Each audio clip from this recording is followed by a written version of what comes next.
Assalamualaikum warahmatullahi wabarakatuh. Perkenalkan, nama saya Adi Rohman Pramudia dengan NIM 2341030500012. Pada kesempatan kali ini saya akan menjawab atau mengerjakan ujian tengah semester, yaitu terkait mata kuliah desain training. Oke, langsung saja kita ke pertanyaan yang pertama. Saya akan menjawab pertanyaan pertama bagian A, yaitu pertanyaannya apa definisi dari pelatihan dan sebutkan 2 definisi. Di sini saya mengambil definisi pelatihan dari 2 kelompok yang berbeda. Kelompok pertama yaitu dari Walter Dick dan Carey, sementara kelompok kedua dari Smith and Regent. Definisi pertama dari Smith and Carey ini mendefinisikan pelatihan sebagai sebuah pengalaman yang memungkinkan seorang itu melakukan sesuatu yang belum pernah dilakukan sebelumnya. Jadi menurut Walter and Carey ini, pelatihan ini dianggap sebagai proses dari seseorang yang sebelumnya tidak bisa menjadi bisa, sebelumnya tidak tahu menjadi tahu. Itu definisi dari Walter Dick and Carey. Sementara yang kedua yaitu definisi dari Smith and Regent. Smith and Regent ini memaknai pelatihan sebagai proses atau pengalaman pembelajaran yang memfokuskan pada suatu individu itu memperoleh keterampilan yang lebih spesifik, dan keterampilan itu agar segera bisa digunakan dalam dunia kerja pada intinya. Itu merupakan dua definisi dari pelatihan untuk menjawab pertanyaan yang pertama.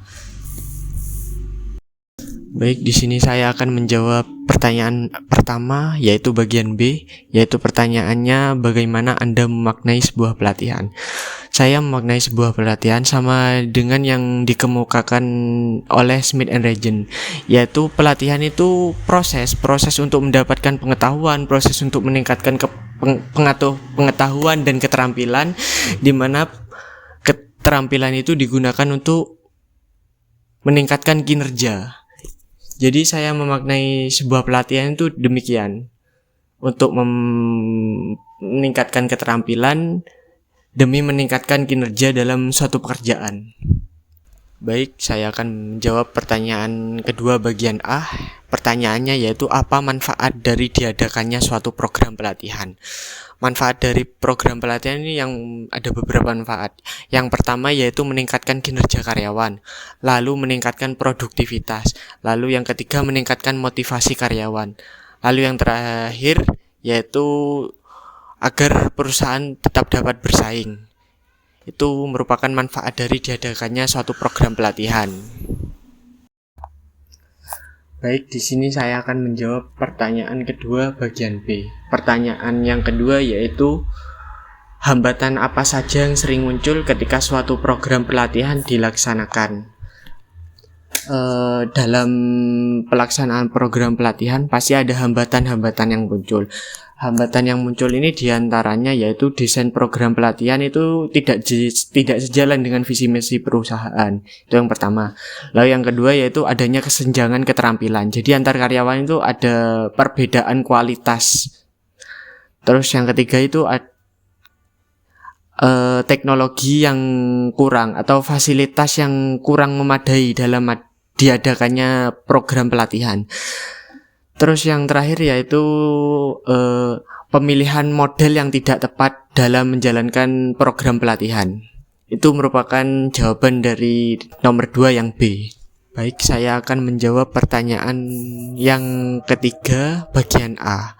Pertanyaannya yaitu sebutkan indikator yang menunjukkan bahwa suatu pelatihan bisa berjalan dengan efektif dan efisien. Yang pertama yaitu pencapaian tujuan pelatihan. Peserta pelatihan mampu mencapai tujuan yang telah ditentukan pada awal program. Terus yang kedua adanya peningkatan keterampilan dan pengetahuan. Terus yang ketiga adanya feedback positif setelah pelatihan. Terus yang keempat penerapan hasil pelatihan di tempat kerja. Terus yang selanjutnya yaitu efisiensi biaya. Efisiensi biaya ini pelatihan dilaksanakan sesuai anggaran tanpa mengorbankan kualitas dari pelatihan itu sendiri. Terus yang terakhir yaitu adanya evaluasi pasca pelatihan. Itu merupakan indikator-indikator yaitu pelatihan bisa dikatakan efektif dan efisien. Baik, di sini saya akan menjawab pertanyaan ketiga yang bagian B. Pertanyaannya yang berbunyi,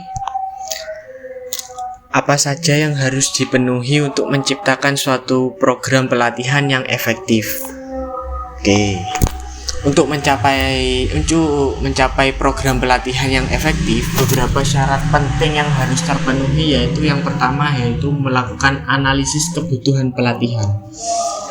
Analisis ini penting sebagai langkah awal dalam melakukan pelatihan yang efektif. Terus yang kedua yaitu menentukan tujuan yang jelas dan terukur. Terus yang ketiga, mendesain program pelatihan yang sesuai dengan analisis yang telah ditentukan. Terus yang keempat yaitu mengimplementasikan hasil dari pelatihan yang dilakukan. Terus yang terakhir yaitu melakukan evaluasi setelah semua pelatihan itu selesai. Itu merupakan jawaban 3 poin B. Baik, di sini saya akan menjawab pertanyaan keempat yang bagian A, yaitu yang berbunyi, apa yang Anda ketahui tentang model EDI? Model EDI ini merupakan suatu kerangka kerja atau model yang digunakan untuk mengembangkan suatu program pelatihan. Nah, model EDI ini terdiri dari beberapa unsur. Unsur yang pertama yaitu A, analisis, yang kedua yaitu D, design, yang ketiga yaitu D, development, terus yang keempat yaitu I, implementation, terus yang kelima yaitu E, evaluation. Jadi EDI itu bermakna 5 unsur itu. Baik, di sini saya akan menjawab pertanyaan terakhir, yaitu pertanyaan nomor 4 yang B, yaitu pertanyaannya, apa makna dan definisi dari analisis kebutuhan pelatihan? Analisis ini kan langkah awal dari seluruh program pelatihan. Jadi sebelum kita menentukan desain, kita itu melakukan analisis atau membedah sumber-sumber masalah yang berkaitan dengan kinerja. Jadi setelah analisis ini selesai, kita akan memberikan solusi terhadap masalah yang dialami. Jadi analisis kebutuhan pelatihan ini sangat penting karena ini merupakan langkah awal dan proses pembedahan masalah atau proses analisis masalah itu sendiri. Oke, itu merupakan seluruh jawaban dari saya terkait ulangan tengah semester dari mata kuliah desain training. Oke, saya tutup. Assalamualaikum warahmatullahi wabarakatuh.